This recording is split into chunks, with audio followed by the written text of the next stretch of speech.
Hey everyone, this is Kevin from thechesswebsite.com, and today we're going to be going over a cool little trap, the Halosar trap, and it derives from the Black-Mardemer gambit. In the Black-Mardemer gambit, it starts out with pawn to d4, pawn to d5. These are the main lines. You can transpose a few different ways, but pawn to e4, offering up this gambit on e4. From here, black's going to take on e4, and white's going to play a development move, knight to c3, and at the same time attacking this pawn on e4. Black's going to respond with his own development move, knight to f6. You always want to develop your knights to the center. And at the same time, trying to defend this pawn on e4. Now, white's going to continue the main line with pawn to f3, weakening his king side, so more than likely he's going to castle on the queen side. From here, black's going to take on f3, and white's going to offer up the Rider gambit with queen takes on f3, and this allows the queen to come to d4.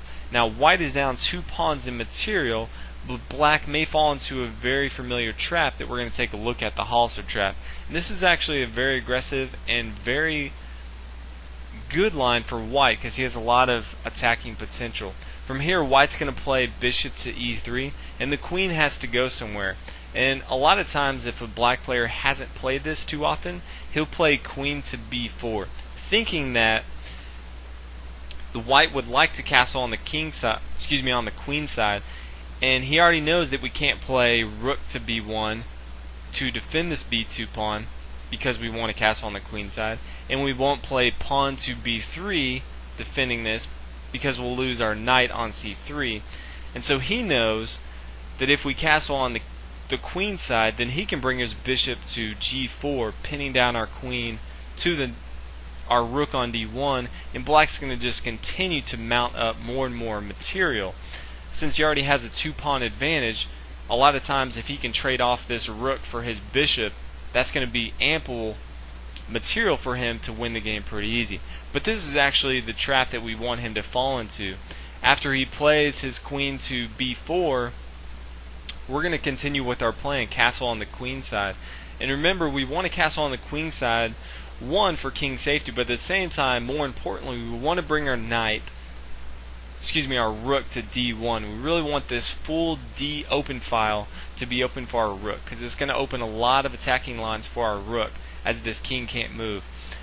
As we attack the king the entire game, it's going to be really hard for him to develop his pawn, and it's really going to be hard for him to move his dark square bishop. So as long as we can attack this king, he can't move on this d file, which is really what we want. So as long as we can start to attack the king, it's going to be very hard for him to not lose the game.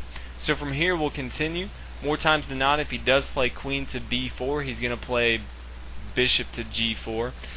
And from here, we don't care that our queen is being attacked. Instead, we are going to play knight to b5. And this is a brilliant move here. If he were to be a moron and take our queen here, then he's going to lose the game with knight takes on c7, and this is checkmate. There's no way for his knight to go, and he can't take this knight here. His king can't move because our rook here on d1 is attacking. So he can't do that, and there's a few other options that you may see. Keep in mind at the same time we are attacking his queen, so he's going to have to do something. There's a few things that you may see. One of the most common is you may see knight to a6, and what this does is it defends this pawn on c7. But from here we can bring our queen and take on b7 right away, and at the same time we are still attacking this pawn on c7. So if he tries something fancy, we can come here, take on c7, and at the same time we have a discovered attack on the queen on b4. So it's being defended right now by the knight on a6, but that knight on a6 is going to have to take our knight on c7, or he's going to lose the game. So from then we can easily take his queen. So from here, you may see the queen come to e4, and this is a very important move because keep in mind at the same time, not only are we attacking this c7 pawn, but we're also attacking this rook on a8. And he can't move his rook to c8 because from here we can take this knight on a6. We have a completely winning game. He would like to take our rook on d1, but he can't do this because now we can take his rook on c8 and that's a good game for black. So a lot of the things that black would like to do, he can't do that, and since we've already taken his knight here on a6, all his opportunities are falling out the window. So c8 for his rook is going to be a bad move. His best move, after b7, is to try a last attempt with queen to e4. And what this does is he's trying to trade off queens here, trying to somehow not lose this game, and at the same time trying to defend his rook on a8. From here, though, we can just take the knight on a6, and from here he can take our bishop on e3, which is, it looks on the surface like it's okay for black. We are now going to bring our king to b1, and now the queen's going to bring black's going to bring his queen to c5, and from here we're going to either develop our knight to f3, or if you want to play an even more aggressive move, you can play queen to b7. And as you can see here, white has a lot of attacking moves. He's attacking this rook on a8, and at the same time he's double attacking this pawn on c7. And there's a lot that black really has to look at, and there's not much that he can do here. From here, if he takes our rook on d1, then we can take his rook on a8, and pretty much he lost the game. Good game, black here. If he moves his queen to d7 here, we can now bring our knight back to c3. We're going to have a pretty easy game from here on out. We can start to develop our minor pieces and bring our other rook into the action.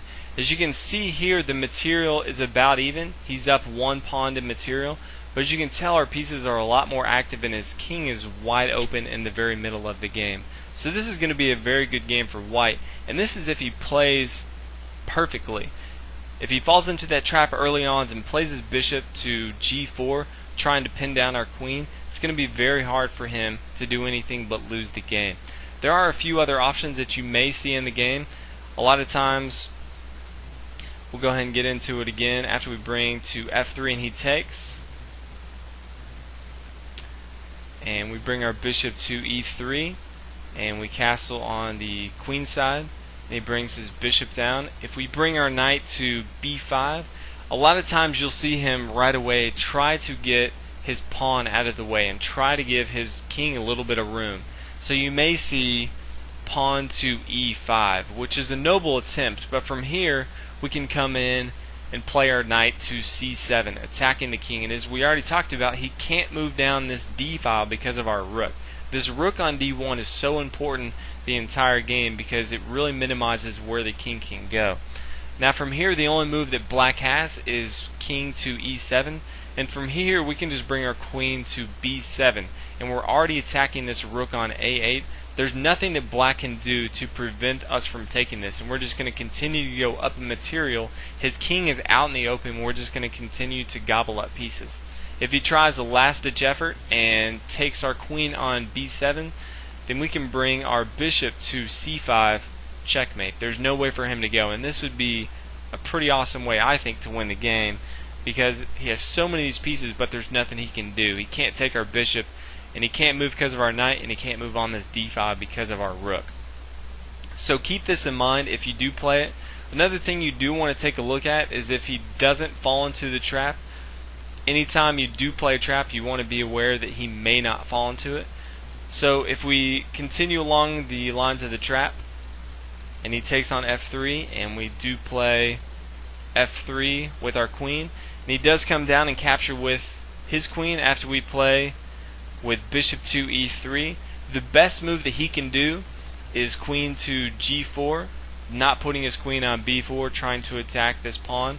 At the same time, we're going to continue castle on the queen side. Remember, this is very important with this trap. We're giving up this pawn on d4 early on so that our rook can nicely sit here on the d file and just aim down attacks on the black king. Now from here, if we take a look at it, if black were to capture on f3 and we recapture with our knight, now white is down 2 pawns in material, but at the same time we have a lot of attacking ideas. If you just look at the setup here, black has one knight developed to f6. We have both of our knights developed to the center. We have a bishop developed. we have our king side safety castled on the queen side, and we have a rook nicely aligned on the d file. So although we're down 2 pawns in material, we have a lot of aggressive lines, and this is going to be a very good and fun game for white, as he can use his creativity to put a lot of attacks on the black king, and the black king is going to be running around the game instead of developing like normal if white plays it correctly. So these are some of the things you want to take a look at when you play the Halosar trap. If he does fall for it, which you'll see a lot of times, you have a devastating attack, but even if he does it, you still have a lot of attacking lines, and it's going to be a very aggressive play from you. So keep this in mind, play this, let me know how it goes. I've had a lot of fun with it, experimenting with it, so let me know how you guys do with it as well. If you haven't already, please subscribe to the channel and let me know what you guys think. If you haven't checked out the website, thechesswebsite.com, pretty easy. And thanks for watching. I'll see you guys in the next video.